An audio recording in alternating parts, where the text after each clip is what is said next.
Hey everyone, welcome to the Regulator Roundtable. I'm Jeremiah DeGennaro, Site Manager at Alamance Battleground.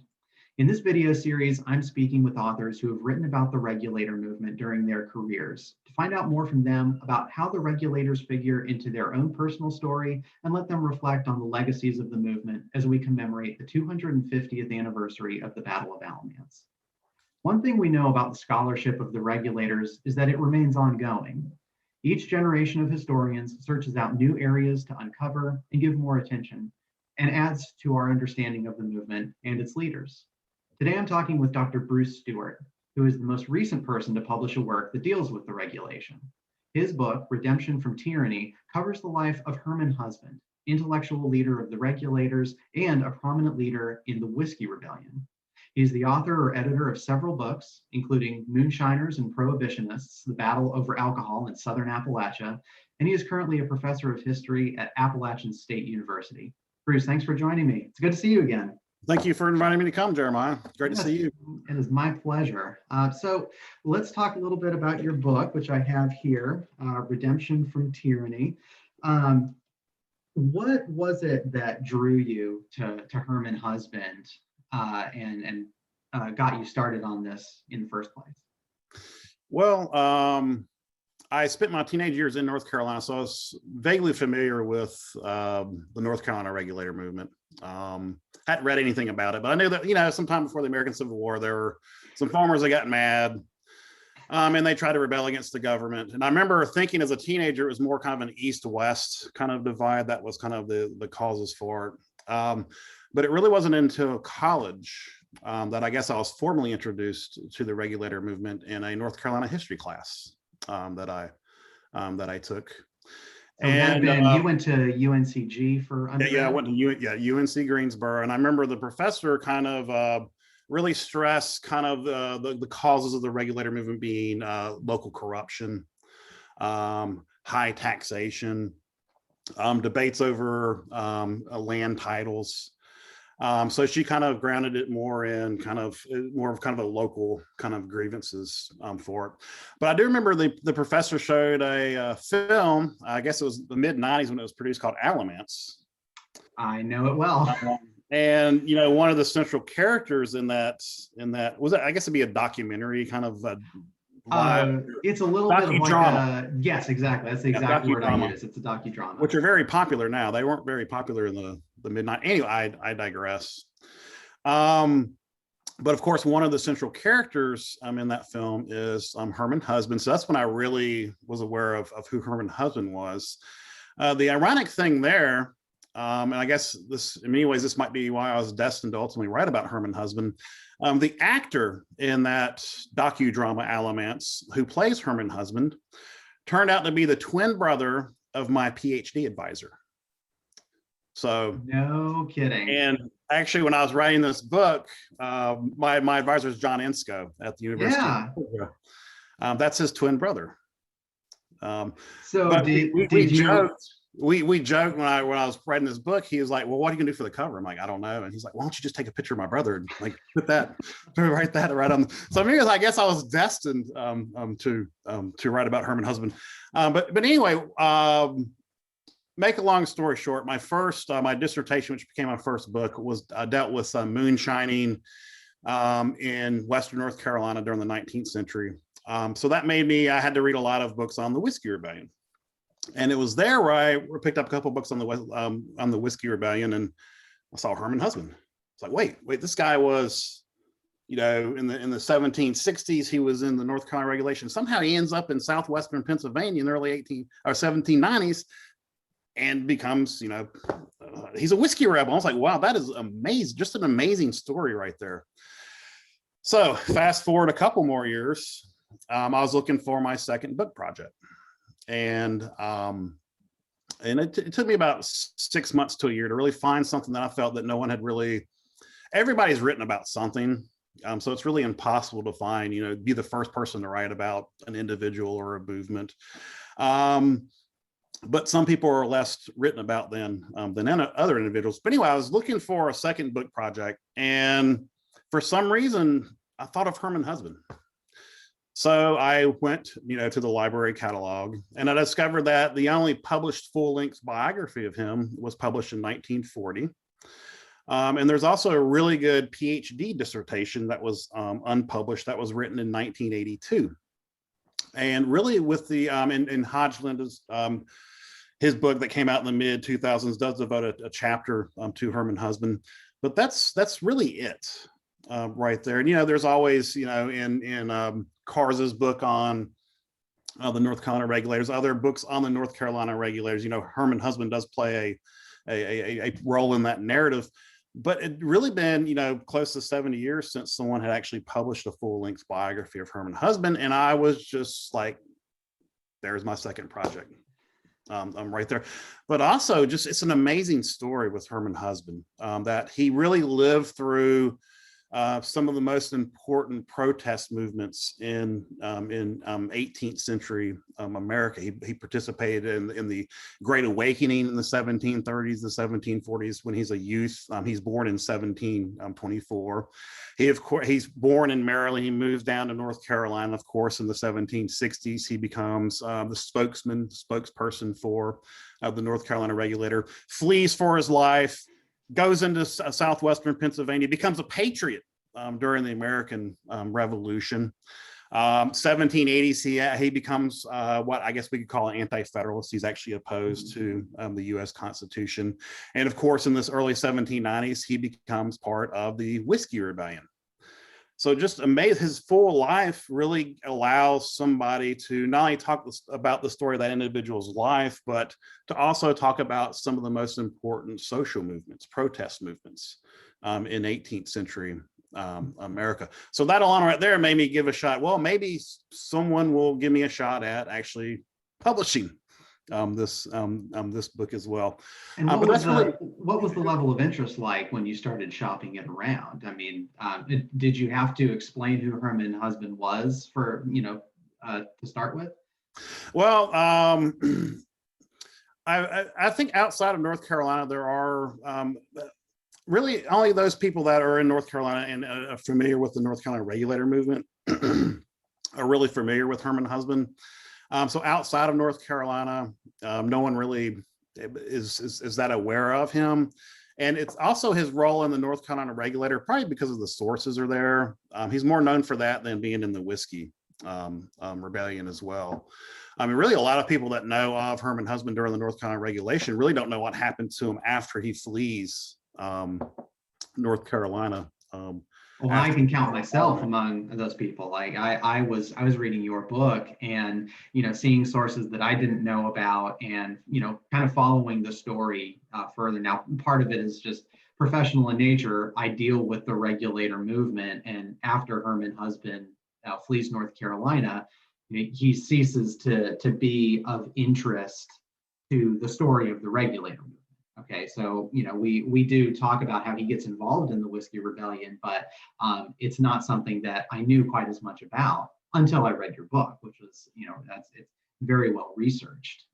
Was there difficulty in piecing together the stages of his life after the Regulator Movement? Is his life as well documented like in Pennsylvania as it is in North Carolina? Yeah. One thing that I relied on is the people that came before me, the historians that have written about not only the North Carolina Regulation, but also the Whiskey Rebellion.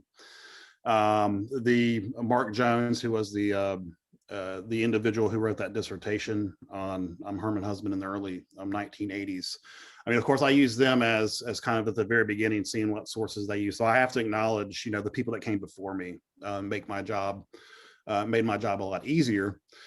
Fortunately, I guess I'm getting old in years now, but I remember a time before, Google and before you could really research a lot of stuff online. Mm-hmm.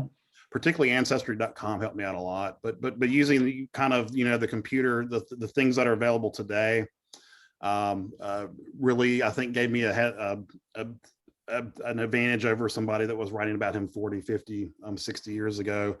For instance, a pamphlet that just came out about 10 years ago that Herman Husband wrote in 1768. That was something that I would not have discovered if it had not been yet digitized and available via the library. And that's something that historians before me were not able to use. And really the pamphlet in 1768 that I'm talking about really fills in a lot of holes in a lot of the controversies that he had with the Quaker congregation here in North Carolina in the 1760s, which is known as the Rachel Wright affair. Yeah, and yeah, there's been a little bit of I guess we can say some recontextualization and some altered understanding of Herman Husband as historians have started to take a closer look at the Rachel Wright affair. When you were doing your research for this, how much time did you want to devote to that? And was there a particular phase of Herman's life that you were more interested in than others? Well, in terms of length of what I want to talk about things, really the primary sources kind of dictate that to me. But I really was, what I was more interested in was what happened to him after the North Carolina regulation, after he flees, after the Battle of Alamance. So I was really kind of interested in really that post regulator movement, and that really, previous historians have, I think, done a really good job of talking about Herman Husband during the North Carolina regulation, particularly over the last 20 years. They've done a good job of incorporating his pamphlets and really looking at the role that religion played not only in his life, but also the lives of many backcountry North Carolinians at the time, most of whom were evangelicals who embraced kind of that anti-authoritarian evangelical rhetoric that really Herman Husband taps into when he is writing these pamphlets. It's one reason why I think he becomes popular amongst the ordinary person, even though he is a very wealthy individual. And tell me a little bit about his or tell our audience more about his socioeconomic status, because when we talk about the regulator movement, we talk about this farmer uprising, and that it really is a bottom up movement, and it is. If you look at the majority of the petition signers and those people who are involved, but what is the experience that Herman Husband is coming from? What's he bringing into this socioeconomically?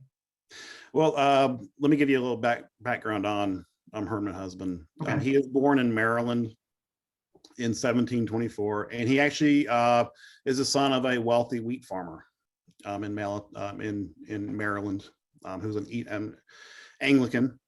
So he's actually born, relatively wealthy. Maybe today, I hate using today's terms for socioeconomic, maybe kind of upper middle class would be kind of what we would characterize him today. Highly educated, which helps him out later on in North Carolina, where he's able to write, he's able to articulate the hopes, the fears of these farmers. He is going to migrate to North Carolina, the North Carolina backcountry in the early 1750s. And there he's going to be able to become one of the largest landowners in Orange County, really one of the largest landowners in of the backcountry of North Carolina. It ends up owning around 10,000 acres of land. So he is, when it comes to the North Carolina regulator movement, he's definitely, one of the wealthier individuals. Before I answer your questions, let me just kind of go on. When he flees to southwestern Pennsylvania, he once again is going to pretty much duplicate what he did in North Carolina. He's going to be able to accumulate a lot of land. And like in North Carolina, very quickly he becomes very popular amongst the local populace in southwestern Pennsylvania, particularly in the town of Bedford County. That's where he resided. So like in North Carolina, as we get into the 1770s, into the American Revolution, into the 1780s, he is going to be elected to local offices, and also twice to the Pennsylvania Assembly. So in many ways, he remains wealthy, and he kind of duplicates what he does in North Carolina than what he ultimately does in southwestern Pennsylvania. What he brings, I think one way to understand why, say, an ordinary farmer would support him, even though he is a wealthy farmer, is to really step back and put yourselves in the shoes of somebody that lived back in, say, 1765, 1766, and how they viewed class.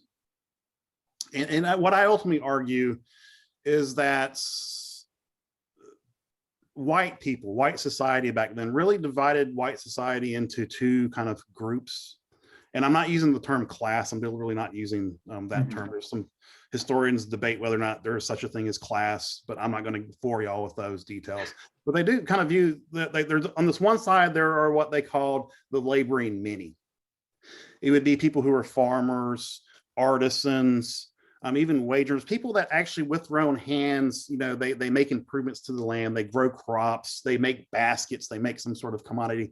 With their hands, they're producing value, something that is of value. And they're the laboring many. Pitted against them, according to kind of their own worldview, would be what they called the unworking few, or what Herman Husband called the idle rich. These would be people that would maybe merchants during the war, for instance, who are hiking up prices. Lawyers would be a big group of individuals that would be in this kind of. His views on lawyers are well documented. Yes. And merchants, absentee land speculators as well. But basically, he's unworking few, according to Herman Husband. And I would argue most people that supported the regulation movement also supported the Whiskey Rebellion 30 years later. They view this unworking few as making a living by exploiting the fruits of somebody else's labor. That, of course, being the working many, or the laboring many. So for them, even though Herman Husband is a very, he owns 10,000 acres of land, he is perceived by the people, and I also think he perceived himself as being what he called the common farmer, as a member of the laboring many, as opposed to the unworking few. So for me, that's how I kind of best understand the North Carolina regulation, even the Whiskey Rebellion as well. I think it is. I agree with you. It is kind of it's from the bottom up. But they didn't.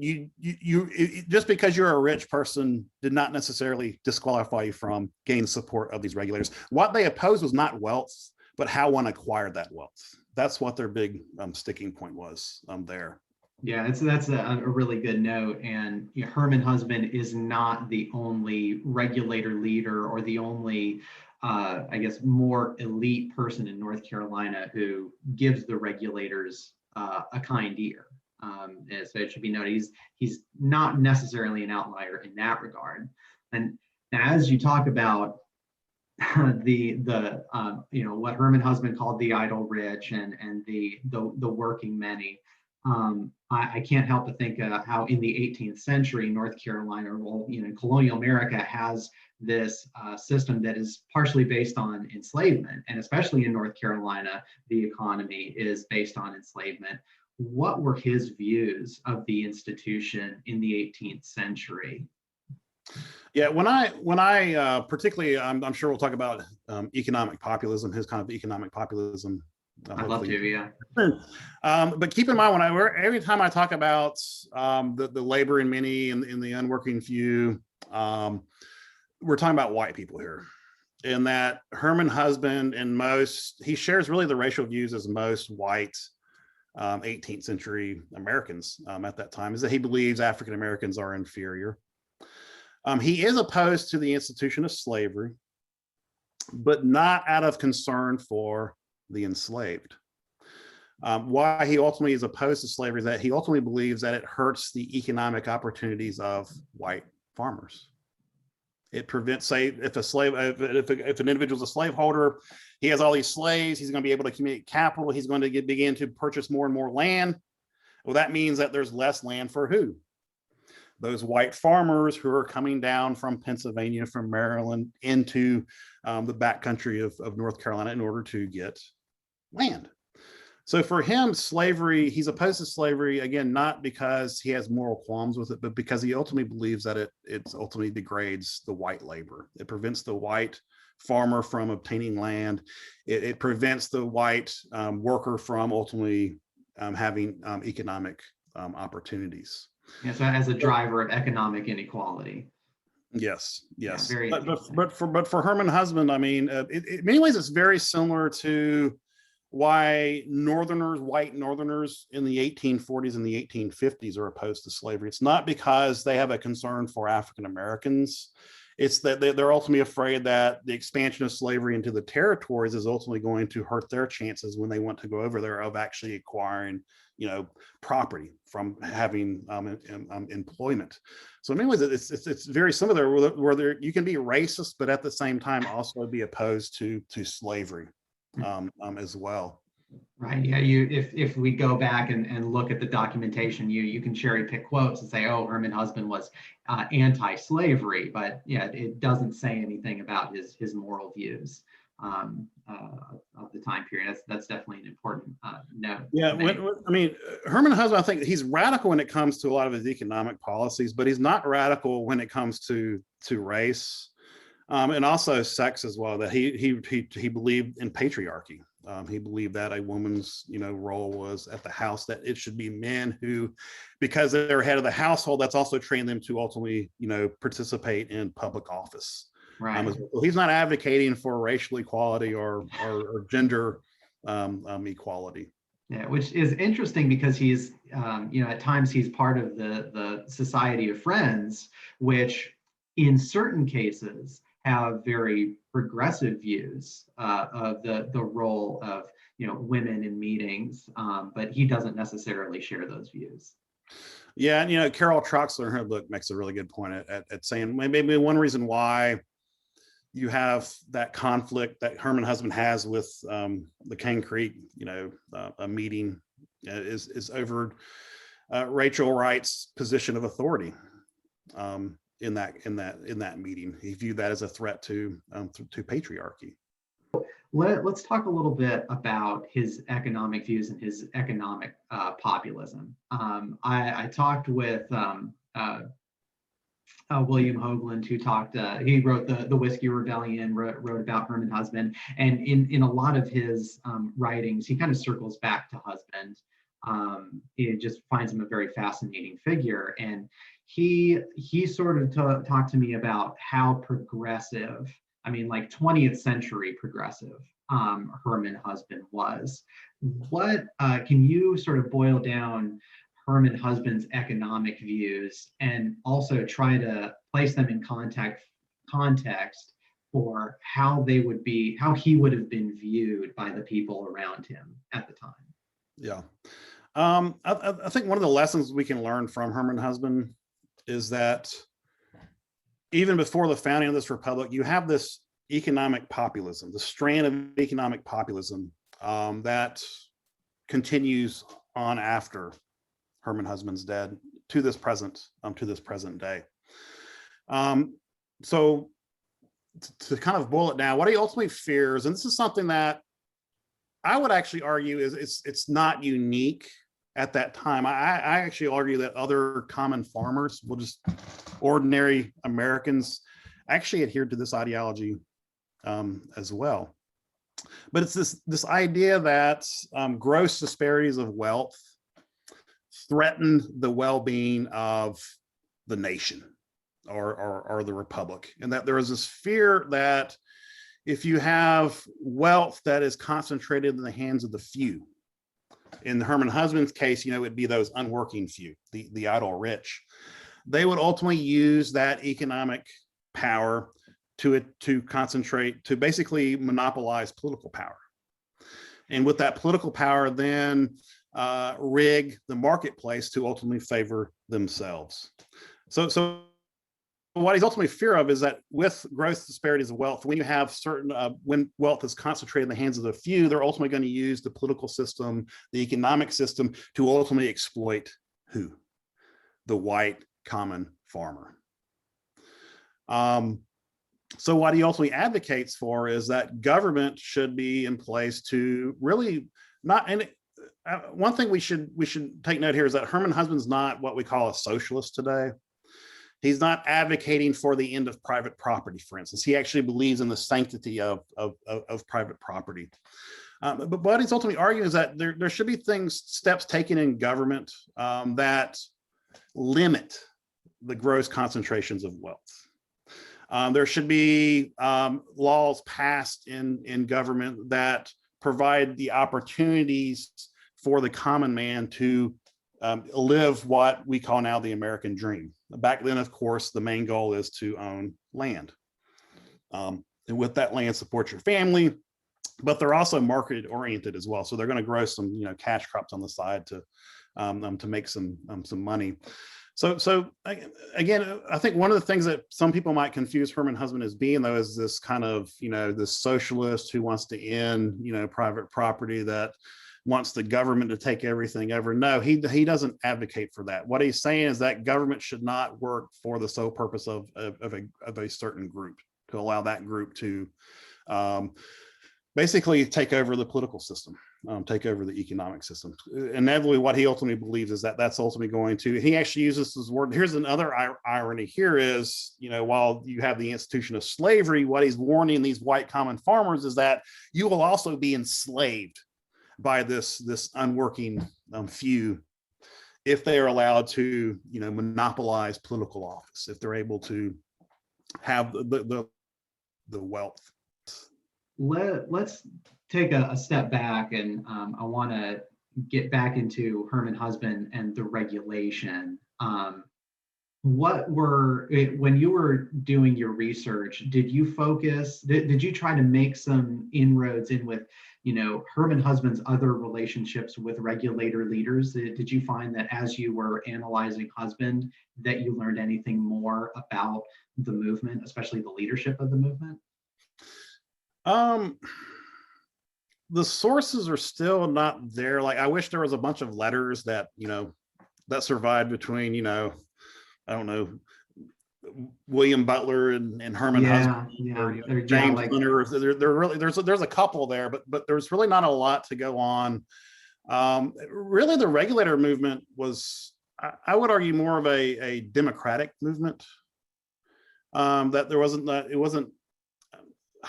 wasn't a hierarchical movement, and that really, there'd be an advertisement release. Hey, everybody, let's speak at Isaac Cox's house, and let's draw up some resolutions to give. So it's a more kind of a democratic process.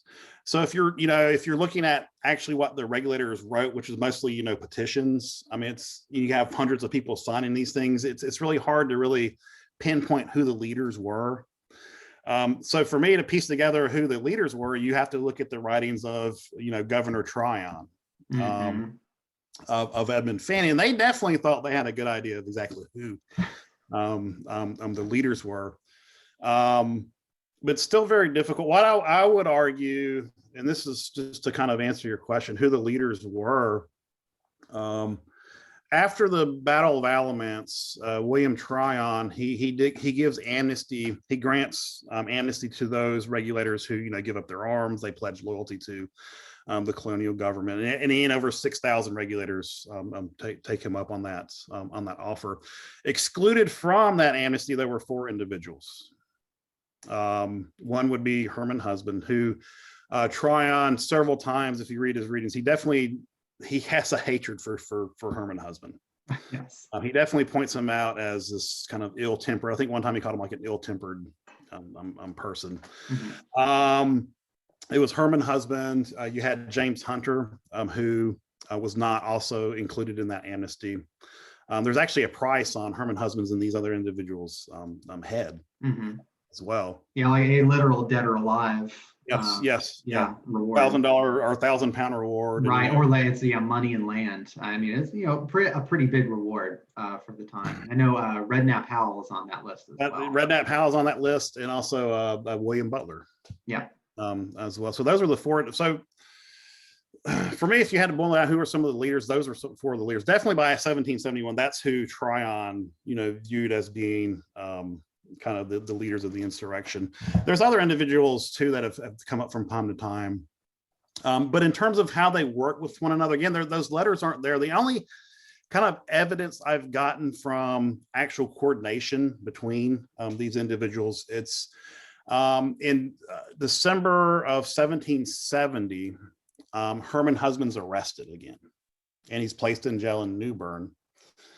And what ultimately happens is, once word has reached that Herman Husband has been arrested, the regulators get angry, and they actually build up a force, for lack of a better word, to actually march down to New Bern and free Herman Husband from jail there. Herman Husband is, though, released, and one of the first things that he does after he's released is he writes to Butler and he writes to Hunter, who I think were actually leading those group of men who were going to go down to New Bern. Basically tells them, guys, I'm free. Don't do it. So you kind of see there, kind of, at least Herman Husband knows who the leaders of kind of that group are.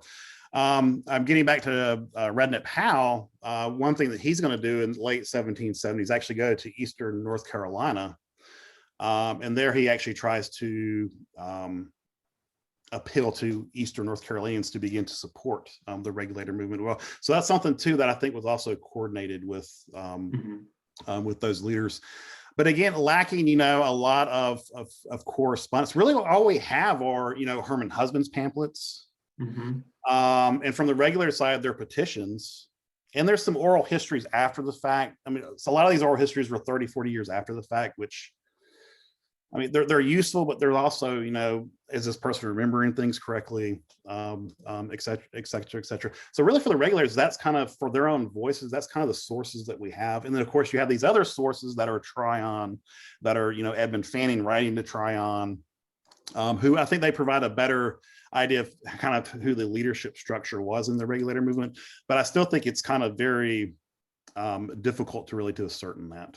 Yeah, I think they're accurate in identifying who the leaders are and who the people of interest are within the movement. But then, of course, it's and anything that comes from them is so incredibly biased that you have to take it with a pretty big grain of salt.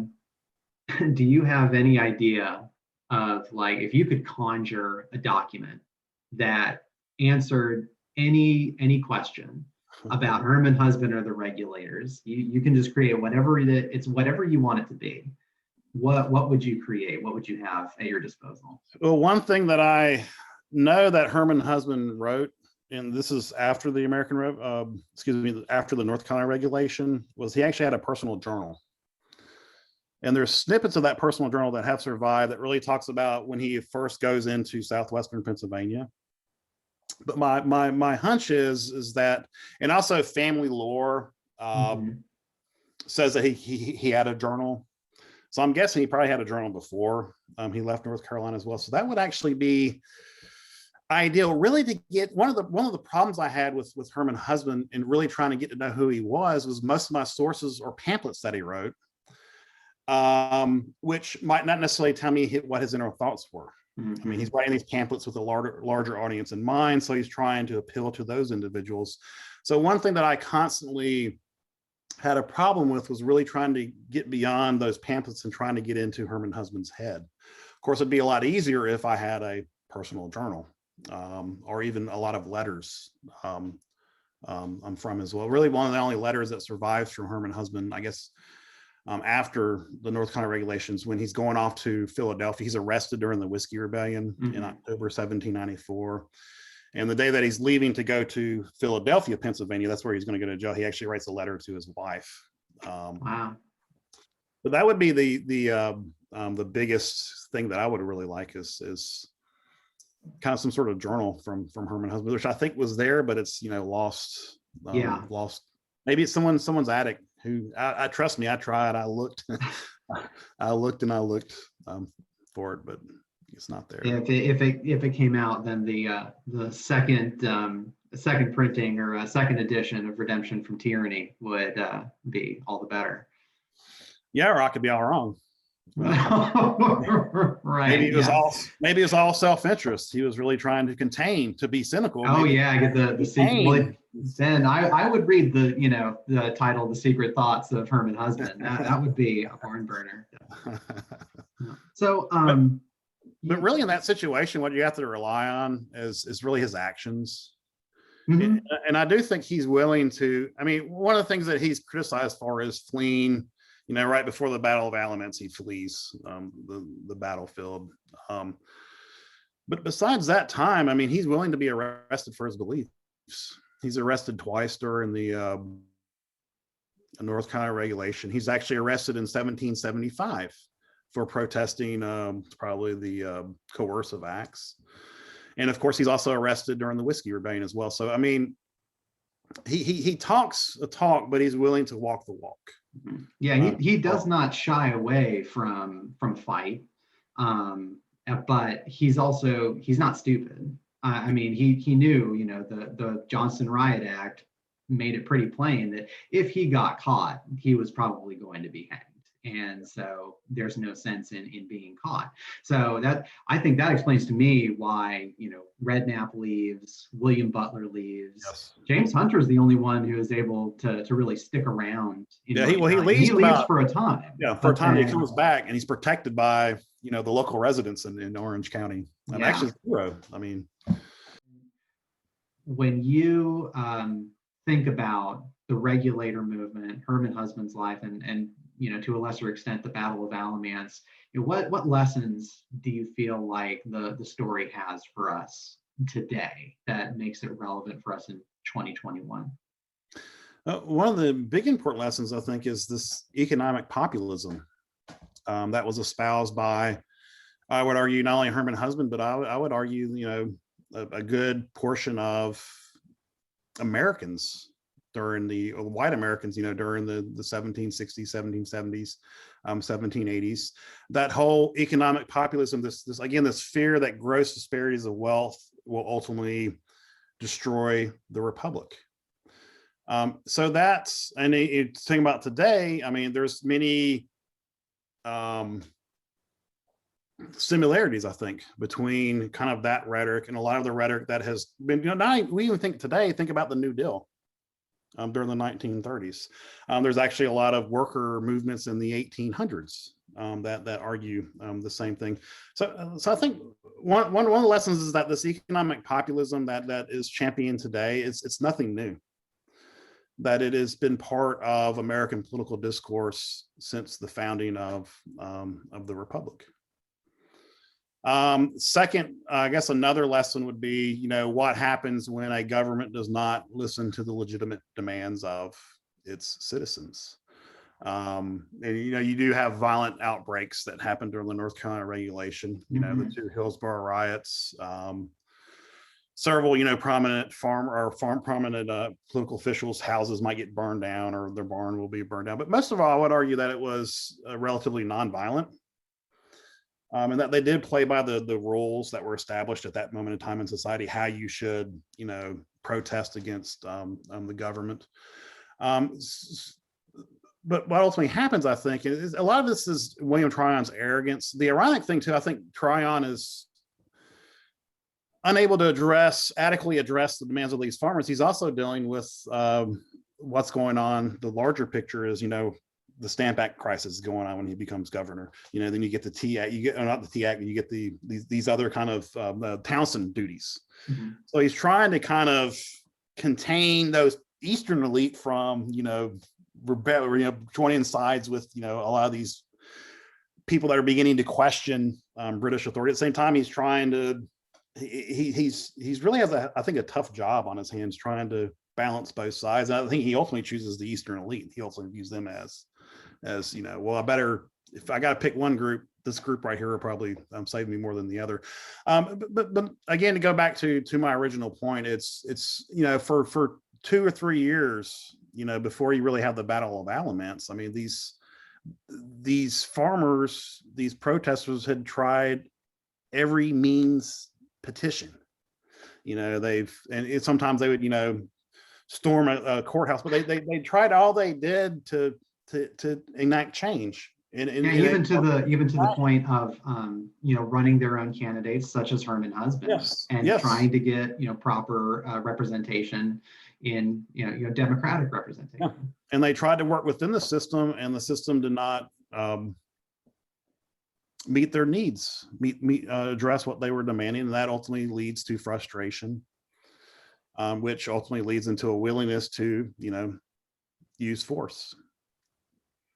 So that's another lesson is, you know, what happens when government is not responsive to the legitimate desires, demands of its citizens. It can also oftentimes lead to bloodshed.